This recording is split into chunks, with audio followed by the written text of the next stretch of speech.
Esto es Chisma Retro. cine, Música, series, datos curiosos. cultura pop con un toque vintage, Y sí, mucha chisma. Yo soy Adri Gregorio y te invito a acompañarme en este viaje. Werewolf by Night, Marvel trayendo de regreso a los monstruos clásicos del cine.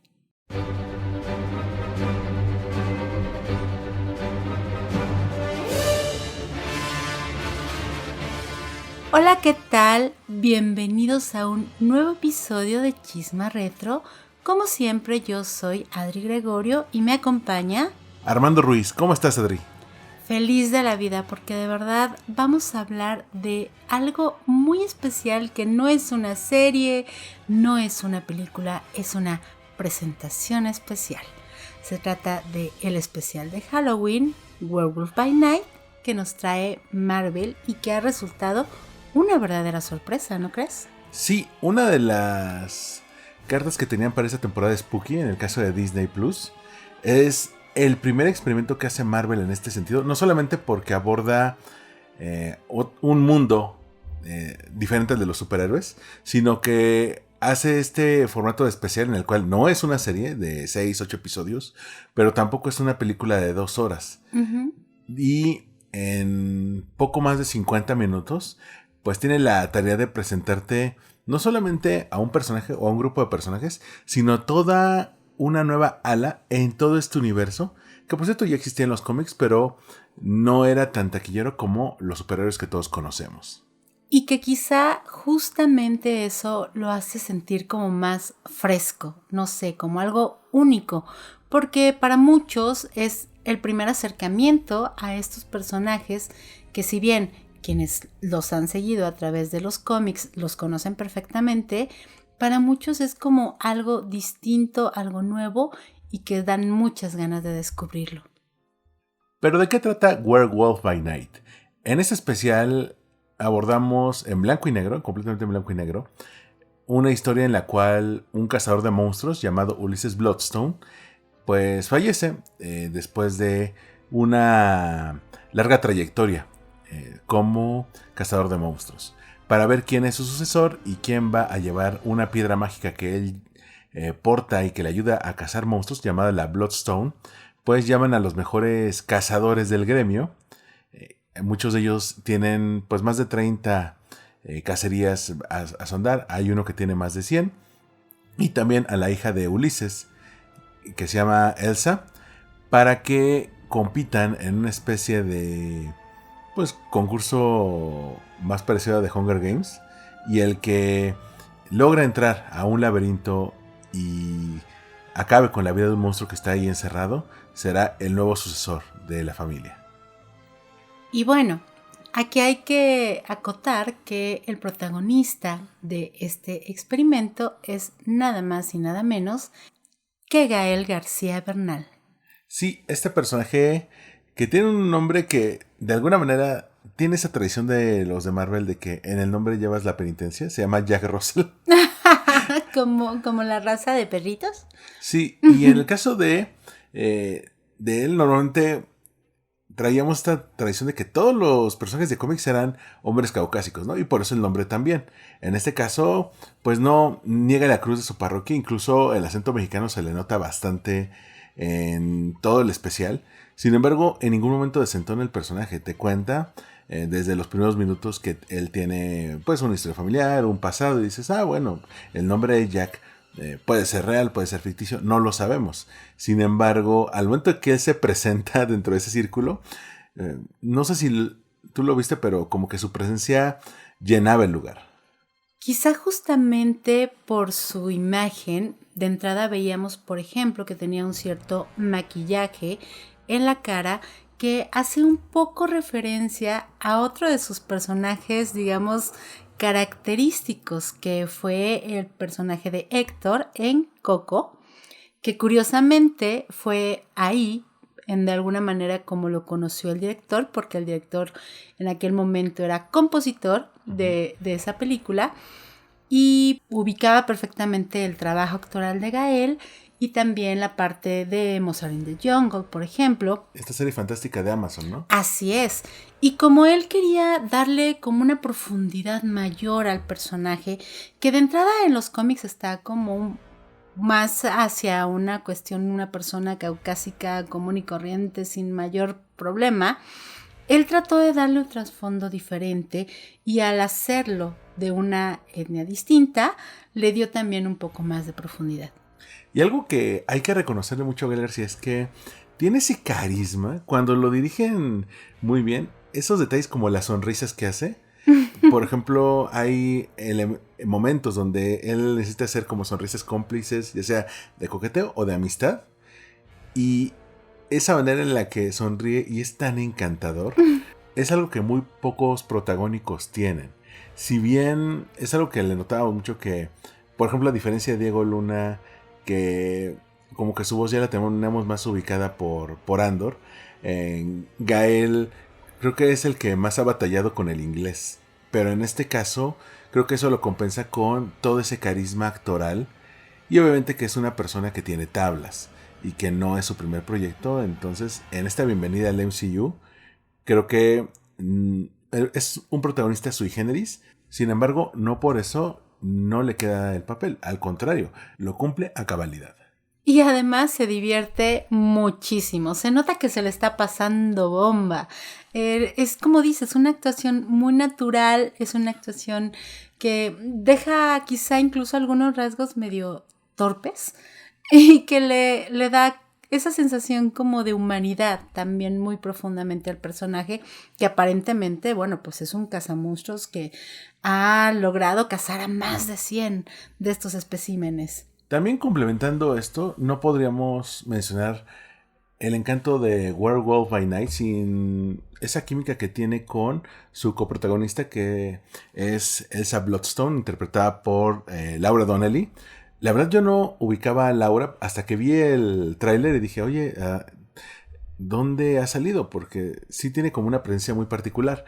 Bueno, ella es una actriz británica que ha estado en muchos proyectos. Ella ha estado, por ejemplo, en Outlander, esta serie que tiene como una base de fans muy de nicho.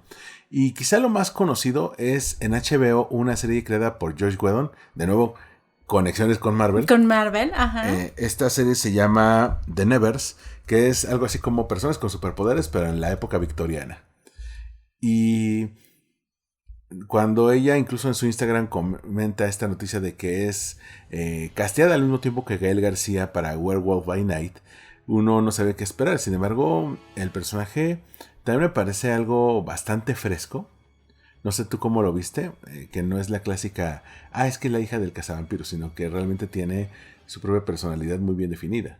Tú me comentabas que el personaje en los cómics estaba un poco, pues, no basado, pero que tenía ciertos rasgos que compartía, por ejemplo, con Buffy, la cazavampiros. Y esta actitud así súper badass, como de que ella domina, ¿no? Que también nos dejan ver que obviamente es un poco una renegada. No encaja tanto dentro de ese ámbito familiar y quizá por eso hace tan buen match con nuestro protagonista principal. Sí, porque son los únicos dos extraños en un entorno lleno de cazadores, ¿no? Cuando desde los primeros minutos que se nos presenta a este grupo de cazadores que van a formar parte de este concurso, de por sí todos tienen como una vibra muy particular, ¿no? Incluso hasta macabra. Sí, totalmente. Tienen como personalidades muy definidas. Todos son imponentes y un poquito atemorizantes. Bueno, desde la persona que los recibe, la que está organizando el juego, que es la viuda Verusa, que es interpretada por Harriet Sansom Harris, que la verdad yo no ubicaba de otros proyectos, pero tú me comentabas que había salido, entre otros, en Desperate Housewives. Sí, bueno, en varias series. Estuvo en Frasier, estuvo en Desperate Housewives, que era como esta vecina súper chismosa, en el papel de Felicia. También en pequeños papeles en The Addams Family, en donde aparece como esta madre del Uncle Fester ficticio, ¿no? Que después resulta que sí, pero bueno, es una actriz que si bien su nombre tal vez pueda no ser tan conocido, si tú ves su rostro la identificas inmediatamente y tiene una presencia muy particular, logra esa parte entre comedia, imponer y ser malvada. Y ese registro que tenían de Addams Family lo lleva un poco acá, ¿no? Ujú. Sí, es como muy villana de la Hammer. Entonces, es así como, los vengo a llamar para esto. E incluso su cara era de lo que más llamaba la atención en los trailers, ¿no? Porque sí es una cara como muy retro, como sí de personaje de los años 30, 40. Y dices que está perfecta para esto. Y uno la ve ahí. De hecho, ella es la verdadera antagonista y creo que es la que le da un verdadero conflicto, una verdadera situación de ser a los personajes aquí. Totalmente. Pero no solamente ella, bueno, hay toda una galería de personajes variopintos que también son bastante interesantes. Sí, a mí, por ejemplo, me llamó mucho la atención este hombre barbudo que se llama Jovan, interpretado por Kirk Thatcher, que se parece a un tuitero que yo quiero mucho, Albornoz. Sí se parece. Porque tiene su barba ahí. También está Eugenie Bondurant, que interpreta a Zarel. Y el personaje es un poco andrógino también. Es este que está de blanco con el pelo largo. Está también Leon, interpretado por Leonardo Dam, este cazador asiático que tiene unas marcas en el rostro. Y complementan esto Barazo, interpretado por Daniel Jewatts, este cazador, ya sabes, alto, afroamericano, de una presencia enorme, pero de muy pocas palabras. Ellos son los que van a entrar ahí junto con Jack, que es Gael García, que a fin de cuentas lo único que les hermana es que no pertenecen al gremio, ¿no? E incluso a Elsa se lo recriminan a cada rato, pero cuando a Jack le dicen, y tú tienes más de 100 muertes contadas, la cara que puso fue increíble, ¿no? Pero más allá del cast, que es bastante interesante, creo que algo de lo que hace maravillosa a esta serie es la atmósfera. Y es que, tal cual como decíamos un poco en el título, tratan de recrear la estética de las películas clásicas de monstruos de la Universal, que obviamente una de las mayores inspiraciones tiene que ver con El Hombre Lobo de 1941, pero que en general tiene mucho de este aire como de aquellas cintas en blanco y negro que tienen como actuaciones muy marcadas, casi como teatrales en ocasiones, y que se logra a la perfección ese ambiente más lúgubre y que también, gracias a esas decisiones estilísticas, también permite que haya pues tantita más sangre y gore. Sí, que es una de las licencias creativas que más me llamaron la atención esta vez en Marvel. No solemos ver sangre en Marvel, justamente para tener esta categoría del PG-13 en los cines. Uh-huh. Pero aquí el blanco y negro se presta muy bien. Hay un plano secuencia donde está peleando con unos soldados. Uh-huh. Y yo me acuerdo que lo estábamos viendo y te encantó cuando salían esos detalles, ¿no? Sí, porque al más puro estilo de Kill Bill vemos casi que se salpica tal cual la pantalla. Y es algo como muy inmersivo y que en el momento logra un efecto muy especial, dándole también esa apariencia como un poquito de homemade. Y es que los efectos especiales en esta presentación especial fueron hechos de manera práctica. No se utilizó nada de CGI, que eso la hace completamente diferente a todos los productos que hemos visto de Marvel. El director lo que quiso hacer fue algo mucho más con ese aire vintage. Entonces, por ejemplo, hay una escena en la que un personaje pues se transforma en lobo. Y esa transformación se hizo de manera práctica, es decir, se hizo a través de maquillaje y prostéticos, los cuales eran muy complicados y tardaban 4 horas en aplicarse. Después ya con el tiempo fue un poquito más sencillo. Pero para esa escena de la transformación, nosotros vemos cómo se va dando a través de la sombra. Pero esta escena se hizo in situ, es decir, en el set. La sombra no estaba trucada, no es que se filmara por un lado y se pusiera por encima con pantalla verde o algún otro de los recursos normales que se utilizan en este tipo de producciones. Pues no, se tuvo que hacer al mismo momento y que técnicamente la proyección de la sombra fuera perfecta, lo cual es bastante complicado. Y no solo eso, sino que todas las acrobacias y todo lo que se manejó se trató de hacer de la forma más natural posible. Por eso vemos, si bien sí se ven impresionantes las peleas, de repente sí hay como un sentimiento más orgánico, como de que sí se van a caer, o de que sí se van a pegar, o de que sí hay algo un poquito más allá de esta sensibilidad que a veces perdemos al estar acostumbrados a ver grandes batallas imposibles gracias a esos efectos especiales digitales que, bueno, permiten que se rompa cualquier regla. Y eso que en los últimos meses se ha puesto mucho el debate en qué tanto Marvel confía en los efectos especiales a computadora, ¿no?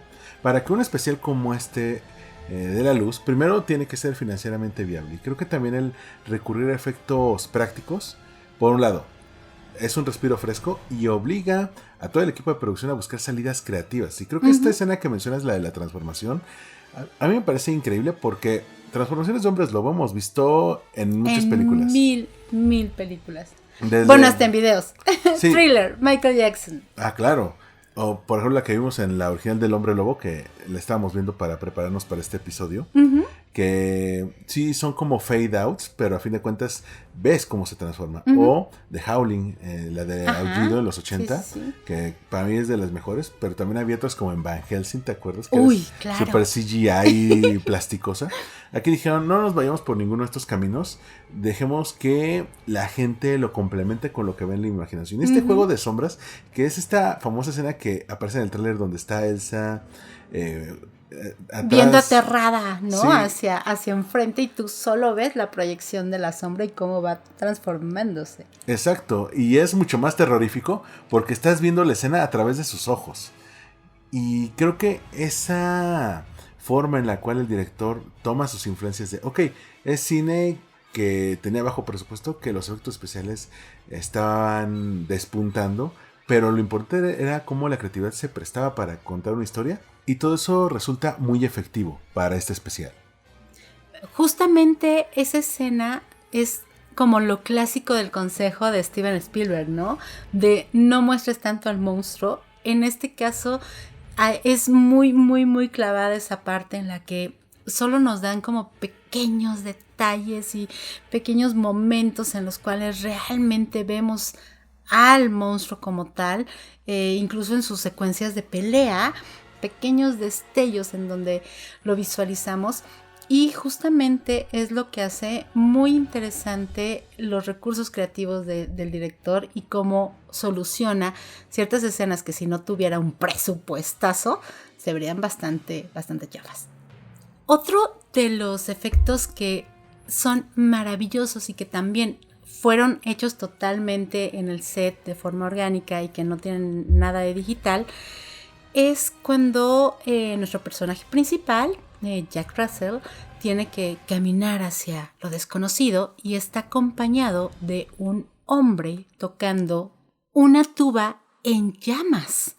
Visualmente es preciosa esa escena y podría pasar desapercibida si tú no le pones mucha atención, pero es algo muy particular porque esa persona resulta ser David Silverman. También el nombre puede no sonarte, pero resulta que es productor y director y ha estado involucrado en Los Simpson desde el día 1. Básicamente, él ha sido responsable de muchas de las decisiones buenas y malas que se ha tomado en torno a esta icónica serie. Y pues da la casualidad de que desde siempre le ha encantado usar esta tuba y que tiene fuego y que es una imagen pues muy representativa y muy especial, y que como resulta que es uno de los mejores amigos de nuestro director, pues fue así como decidieron que estuviera también dentro de la historia. Y además no hemos hablado de quién es el director, porque es quizá el detalle más mind-blowing, más que nos vuela la mente de esto, porque es su debut directorial. Sí, es su ópera prima y es muy impresionante porque Michael Giacchino es un compositor muy, pues muy famoso. O sea, ganó un Oscar. Sí. Por Up, por la música de Up. Ha trabajado mucho de la mano de Disney en producciones espectaculares, además, ¿no? O sea, Los Increíbles, Ratatouille, Coco, no solamente en la parte de Disney, también en series muy importantes, ¿no? Como por ejemplo Star Trek o Lost. Esa icónica serie de Lost que ya hemos hablado en algún momento, que a mí me encanta. Bueno, pues él hizo todo el score, incluso comenta que es uno de sus scores favoritos. Entonces, para esta historia, esta trama, hace un doble papel. Dirige y compone la música. Sí, que tampoco es la primera vez que está en Marvel. Él hizo... La primera que hizo para el Marvel Cinematic Universe fue la de Doctor Strange, el tema de Doctor Strange, y luego hizo el de la trilogía de Spider-Man con Tom Holland. Las 3 de la trilogía Home, se les conoce. Wow.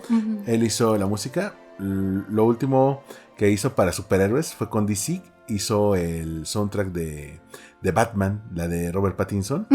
Entonces, es una persona que ya tenía todas las tablas. Bien habéis mencionado, había ganado un Oscar.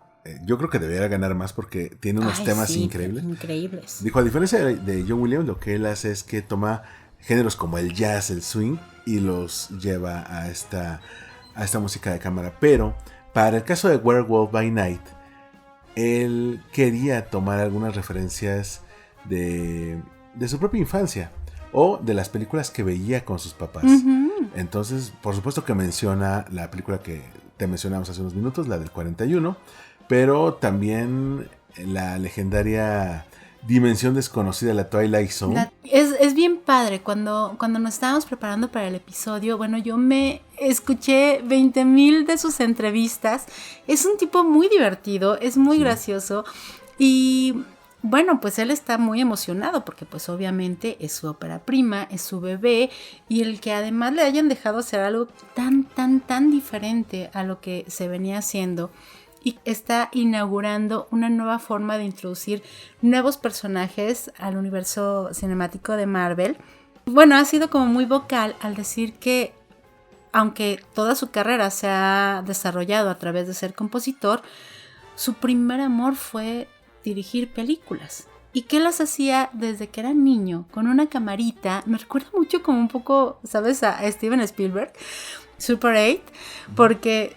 Tal cual, él tenía su camarita y entonces hacía como pequeños cortos con su papá y que le encantaba esta temática particularmente de los monstruos y de que una de sus influencias, por ejemplo, para esta película menciona que fue King Kong, pero que él siempre se sentía del lado del monstruo. Que él siempre decía, o sea, es que ¿por qué lo quieren lastimar? ¿O por qué quieren que lo maten? ¿No? O sea, él ruteaba por el monstruo y que de alguna forma esta historia la decidió plasmar justo así, ¿no? ¿Qué pasaría si viéramos el lado de ese ente que creemos maligno, que creemos que no tiene la razón y descubriéramos que los monstruos son los otros? Dato de trivia.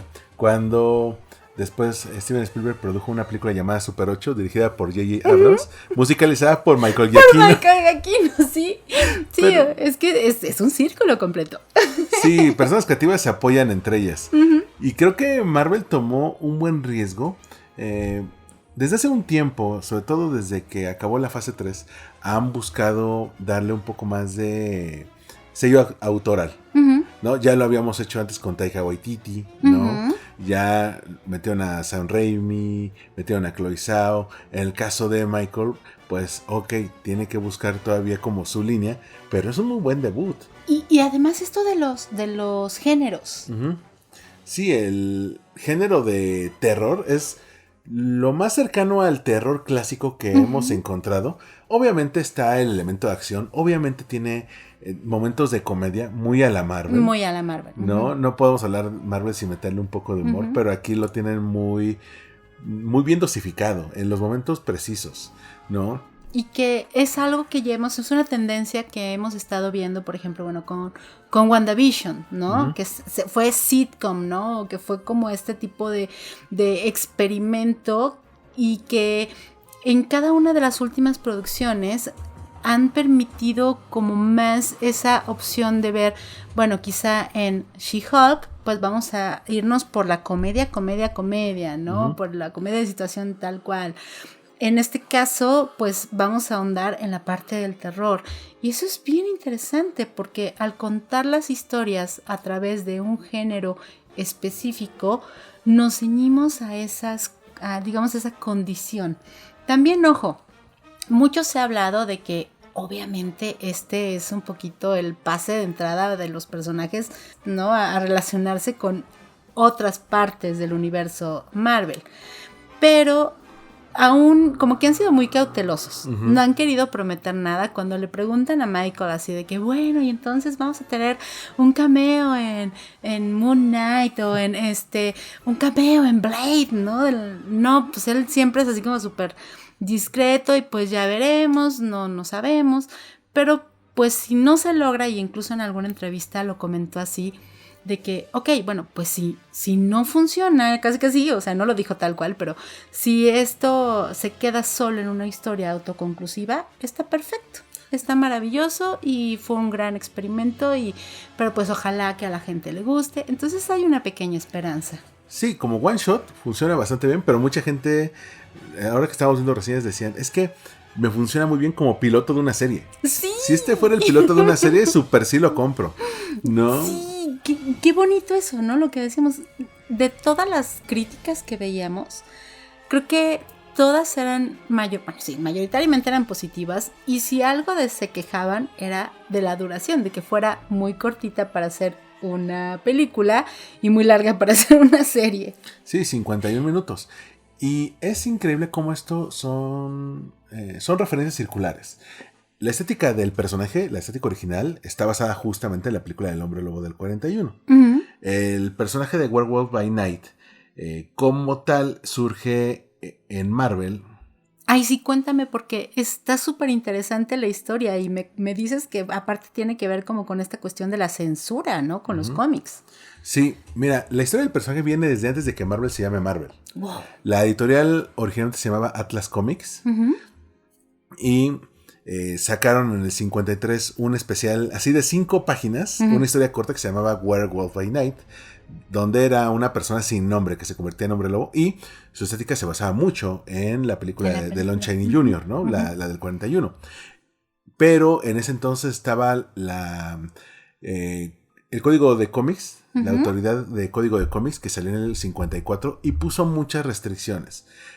Sobre todo porque había este debate de qué tanto los niños están aprendiendo por cómics, ¿no? Entonces, O sea, los cómics eran para esa generación lo que ahora los videojuegos, ¿no? Que todo el mundo le echa la culpa de todo lo malo en la vida, de la violencia, a los videojuegos. Bueno, pues en aquel entonces era, su hijo está leyendo un cómic. sí, Cuidado. Básicamente decían que están aprendiendo si Batman y Robin viven juntos, ¿no? ¡Escándala! ¿Qué pasa si a la Mujer Maravilla la amarran con su lazo? Entonces, Sí, no. veían monos con tranchetes. Y entre este cómic, que de hecho estuvo casi 30, 40 años ahí vigente, entre las reglas que ponían era no poner monstruos en los cómics, como vampiros y hombres lobo. Entonces el personaje se fue a la congeladora y regresó hasta el 72 en un especial ya cuando Marvel se llamaba Marvel, que se llama Marvel Spotlight. Ahí apareció Werewolf by Night en su encarnación que vemos ahora. Dato curioso, por ejemplo, Moon Knight, el personaje de Moon Knight, que también tuvo su serie este año de Marvel, salió originalmente en un cómic de Werewolf by Night, donde era un mercenario que estaba comisionado a cazar al personaje. Dato curioso, uno de los enemigos de Werewolf by Night es Drácula, que también ha sido enemigo de Blade, que en los próximos años va a tener su debut también en el MCU. Y que además, bueno, además de que se le menciona por ahí, medio como en un easter egg en el episodio, también en la cinta original, que resulta que es como la inspiración tanto del cómic como del especial televisivo, aparece el maravilloso Bela Lugosi, que es como el icónico Drácula tal cual del cine. En el caso de la película aparece como un gitano, pero bueno, su presencia en la historia es muy, muy, muy importante. Y es un dato curioso, ¿no? O sea, como el icónico Drácula también hace una aparición en El Hombre Lobo. Sí, así que vamos a saber un poco más del personaje más adelante. Lo vamos a ver en varias futuras formas de Marvel, porque lo que platicábamos antes de grabar era cómo, bueno, muchos de estos personajes estaban basados en los monstruos de lo Universal. Uh-huh. Y no sé si te acuerdas que hace como 5 o 6 años Universal trató de lanzar su universo cinematográfico de monstruos. Uh-huh. Sí, que, sí, se publicitó muchísimo y trataron como que de darle un gran empuje. Sí, el primero y único fue único. El de Tom Cruise con la momia, pero se supone que van a meter otra vez a Drácula, al Dr. Jekyll y Mr. Hyde, al Hombre Lobo, al Hombre Invisible, que de nuevo decían que eran los herederos de estos monstruos clásicos. Y es curioso porque ahora quien lo va a lograr es Marvel. Porque con esto de Blade, ya vimos a Werewolf by Night, ya vimos a Moon Knight, y hay un personaje que todavía no mencionamos. Bueno, Morbius también. A Morbius. Pero pues ese no fue muy bueno que digamos. Sí, pero no creo que lo usen. Ellos van a ser como su propio equipo de superhéroes. ¿Es un Monster Squad? Escucha nuestro episodio de esa película. Peliculaza, ¿eh? Y aparte, creo que nuestro primer episodio era una chulada. Uh-huh. Van a ser, sí, su Monster Squad, pero en Marvel se llama los Midnight Suns, los hijos de la medianoche. Okay. Y trae a puro personaje sobrenatural. Uh-huh. Y aquí también hay un personaje que no hemos mencionado, que es el Man-Thing, también conocido como Ted. Ay, Ted. No vamos a hacer spoilers, pero es un personaje sasasazo que tiene ahí algo que ver dentro de la trama de este especial televisivo y que de verdad, bueno, yo me enamoré. Amé. Sí, quizá es el corazón de este episodio porque también echa a andar la historia muy cañón. Es también parte de los Midnight Suns. Y si ustedes han visto en algún momento La Cosa del Pantano, la Swamp Thing de DC, pues el Lead Man salió el mismo año, pero salió 3 meses antes. Entonces, digamos que es el original Cosa del Pantano. Es un personaje que cuando salen nos llama mucho la atención porque dices, qué buen diseño trae, de dónde habrá salido, la interacción que tiene con los demás personajes es increíble. Sí. Es entrañable. Es que creo que eso logra el especial. Se permite que te relaciones con la parte más humana de esos supuestos monstruos, ¿no? E insisto, creo que te permite ver qué pasaría si realmente estamos viendo una perspectiva equivocada. Y esos personajes que parecieran los villanos, en realidad son los héroes. Uh-huh. Y de hecho, todo lo contrario, ¿no? Aquellos que se erigen como los héroes, los cazadores de monstruos, son realmente los villanos, ¿no? Y cuando conocemos un poco cuál ha sido el camino que tuvo que pasar Werewolf by Night para llegar ahí, ¿no? En cómo acabó en esas circunstancias, dices, ay, pues sí, lo único que quiere hacer es hacer el bien, ¿no? Y te dan estas pistas de cómo entra en un universo donde hay varios monstruos. Aparecen varios en esta mansión donde se congregan al principio, ¿no? Pero también el cómo, incluso desde el principio te dicen, está el mundo de los superhéroes, pero en este mismo mundo, más abajo, está un submundo de criaturas del cual se habla poco. Ay, sí, que eso está padrísimo, que esto podemos hablarlo así como ciertas curiosidades sin revelar nada de la trama. Aparece una imagen de los Avengers, los originales Avengers, en un libro así como súper antiguo pareciera, ¿no? Bueno, el intro de Marvel también. Ah, sí, lo cambian y aparece tal cual como si fuera una película de esos años, de los años 30, 40, así con una rasgadura de como una garra y el grito así de ¡ah! Y cuando sale el logo de Marvel. Cuando sale el logo de Marvel y también cuando aparece ya el nombre del especial. En la parte de abajo se ve en números romanos supuestamente el año en el que fue realizada, que este era como muy típico, una estética muy típica de esas películas.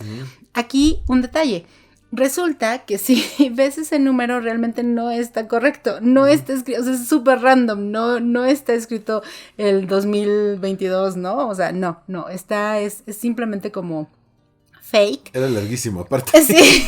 Porque te acuerdas que, por ejemplo, en los 80 y en los 90, los libros romanos eran larguísimos, ¿no? Uh-huh. MSM, XBBB, o sea, era largo. Y ya que pasamos a los 2000 ya, MM. Sí. Y dices, como que perdimos algo, ¿no? Perdimos algo.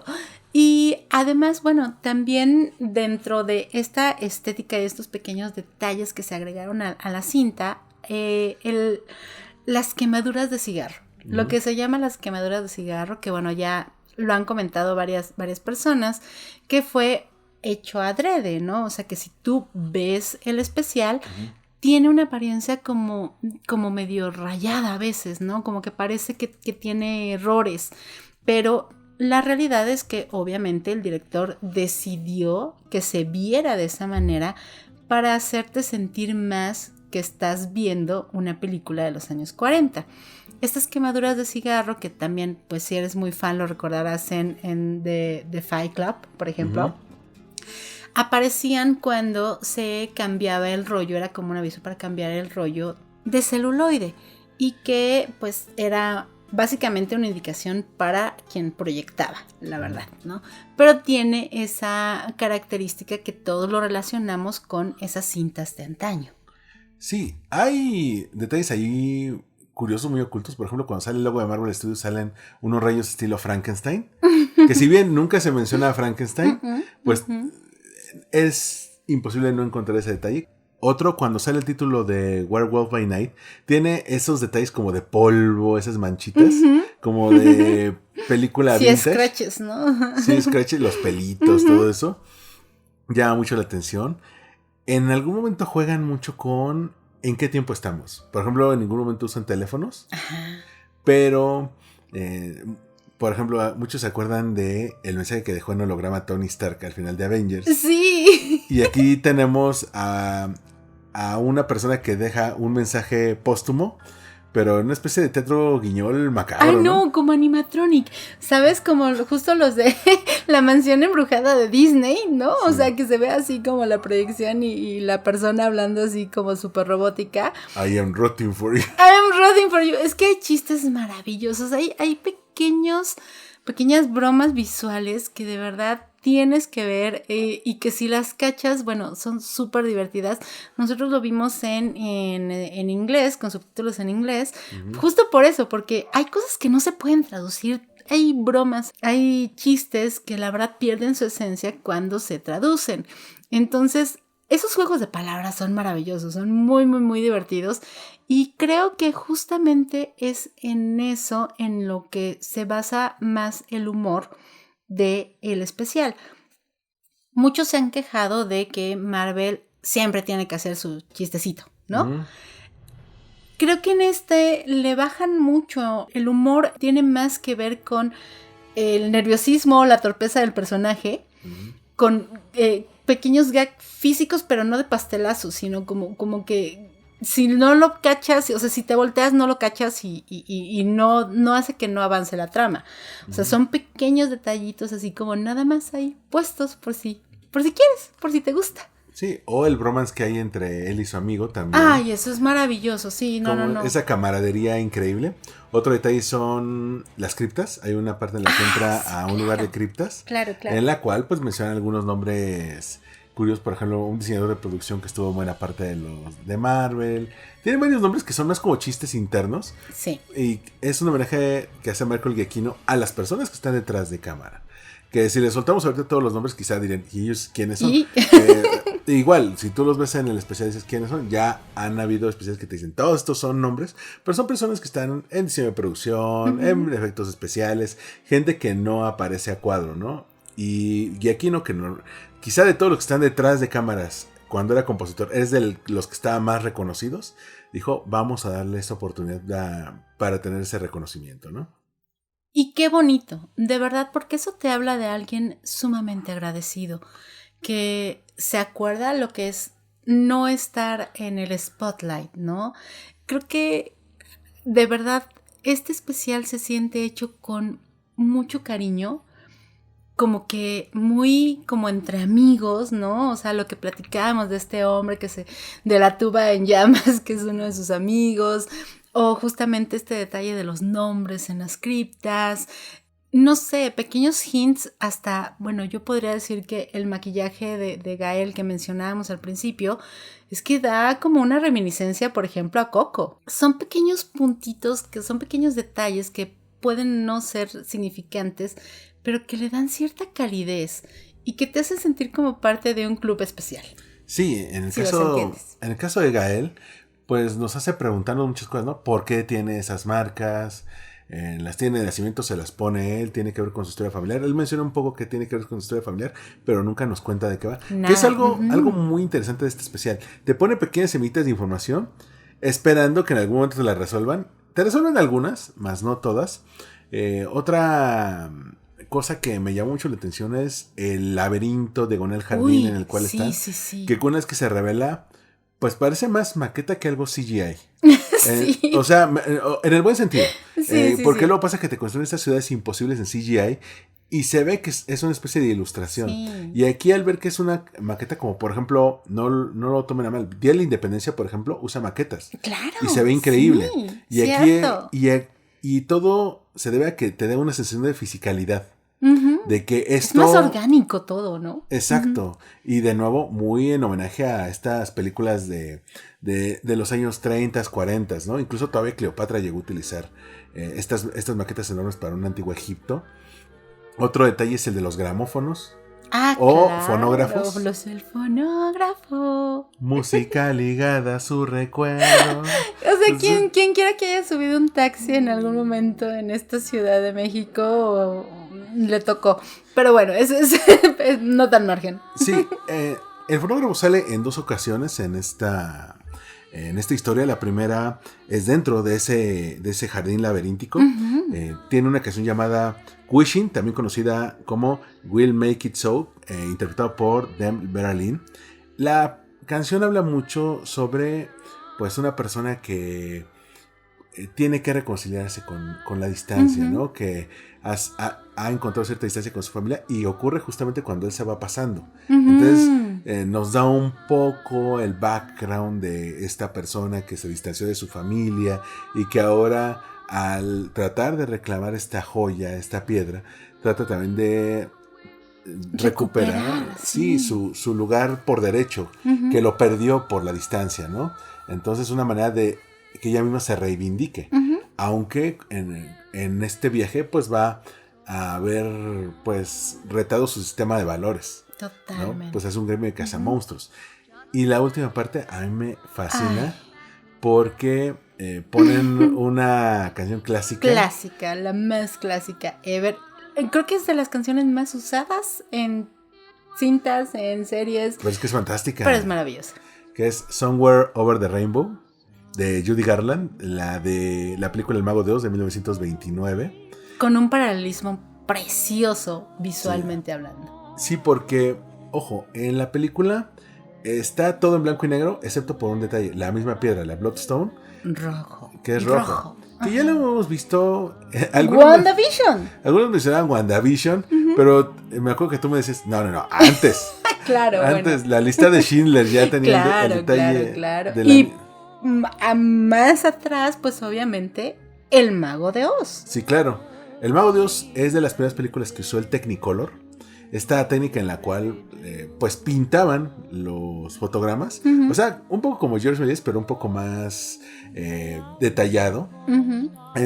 Entonces se notaban estos colores súper saturados, artificiales pero a la vez hermosos. Y justo cuando entra esta canción de Somewhere Over the Rainbow, el escenario se empieza a colorear, pero se colorea en Technicolor. Te decía, yo no me imaginaba, había un elemento de una chamarra roja y dije, yo no me imaginé que sería roja. Sí, pero es algo como también esta gran cinta Pleasantville, que justo también hace ese uso de, además, ese simbolismo del color, del rojo en particular, de cómo cómo al llenarse de color la historia avanza hacia otro punto. Pero retomando un poco lo de la música, definitivamente se nota que el director también tiene un ritmo, nunca mejor dicho, muy particular. La manera en cómo va llevando y va acompañando a sus personajes a través del score, las selecciones de la música, como bien decías, que no es random, no es fortuito que sea esa canción la que está sonando justo cuando pasa ese personaje. Creo que esas selecciones son sumamente acertadas y muy interesantes. A mí me dan muchísimas ganas de saber hacia dónde va a ir Michael y cómo va a construir una carrera como director, porque de verdad creo que tiene una sensibilidad particular y que puede ser de esos directores que al final del día son más autores que directores. Recordemos un poquito, pues, a nuestros grandes, ¿no? A los tres amigos. Recordemos dónde empezaron Guillermo del Toro, Iñárritu, Cuarón. En el caso del Toro y de Cuarón, por ejemplo, pues justo haciendo unitarios de terror. De La Hora Marcada, La Hora Marcada, un programa mexicano que fue todo un hito en su momento, en su época, que retomaba historias, adaptaba historias clásicas, las actualizaba, les cambiaba detalles.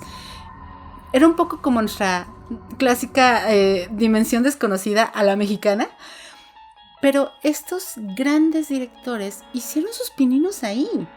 Fue como un gran semillero producido por la gran Carmen Armendáriz, hermana del gran Pedro Armendáriz, hija del otro Pedro Armendáriz, que la verdad es que resultó algo muy significativo. Entonces yo no veo descabellado que este hombre pueda llegar a tener una carrera muy sólida y que, bueno, ya veremos con el paso del tiempo hacia dónde va encaminándose, pero este primer ejercicio es muy interesante. Y a mí lo que me genera como dudas es si él volverá al MCU, porque creo que su sello autoral fue muy fresco, se agradece. Si van a continuar con ese proyecto del subuniverso de monstruos que lleve a los Midnight Suns. Digo, ya sabemos que viene Blade. Por algo Moon Knight no lo emparentaron con otros personajes que ya había antes. Entonces, si tomamos en cuenta que los dos personajes debutaron casi al mismo tiempo, sí. Entonces uno puede encontrar ese paralelismo. Y creo que el estilo que vimos con Michael Giacchino puede ser muy refrescante. Porque te comentaba, en las 1001 elucubraciones que uno hace de esto, te decía, es que Marvel va a llevar su historia de superhéroes por un lado, pero al igual que pasa en los cómics, va a tener diferentes equipos para diferentes cosas. Tiene ya a los Thunderbolts, que va a ser un equipo de villanos reformados. Tiene a los New Avengers, que son los que ahora están bien morrillos, que son como los discípulos de los grandes. Y va a tener a los Midnight Suns, aquellos que se van a ocupar de las cosas sobrenaturales. Que, ojo, también, ¿te acuerdas que Guillermo del Toro, ahora que lo estabas mencionando, quiso hacer una película para DC llamada La Justice League Dark? ¡Ay, sí! Que al final no se hizo. Básicamente la Justice League Dark es esto mismo, pero en versión DC. Eran todos los personajes monstruosos de DC haciendo un equipo de superhéroes. Y lo que ahora quiere hacer Marvel, y creo que es bueno que se avienten a este riesgo, es esta alineación. Y yo no veo con malos ojos que por lo menos cada Halloween tengamos así un especial con un personaje diferente o haciendo equipo con otro personaje, y que ya sea como, así como hay especiales de Navidad, por eso un especial de Halloween también sería bien recibido. Y creo que el que haya salido a principio de octubre y que nos dé chance de hablar esto justamente para Halloween funciona muy bien. Totalmente, yo sí apuesto porque sería la más feliz del mundo de saber las historias de origen de todos estos monstruos que me comentas, que vienen, bueno, de la parte del cómic, ¿no? Sabiendo obviamente sus orígenes cinematográficos o literarios, bueno, ver la adaptación estaría increíble. Creo que es una gran opción para ver, no en familia, porque sí está un poco gore, ojo. Sí hay un cierto nivel de violencia extra de lo que venimos. Mi podcast pertenece a la red de podcast de Generación FM. Te invito a escuchar este podcast todos los jueves a las 12 horas, hora Cancún, en www.generacionfm.com. También estamos en TuneIn. Búscanos como Generación FM y dale like al corazón. Únete a las redes sociales de Generación FM. Nos encuentras en Facebook, Instagram, Twitter y YouTube como Generación FM. Coméntanos qué te parece nuestro contenido.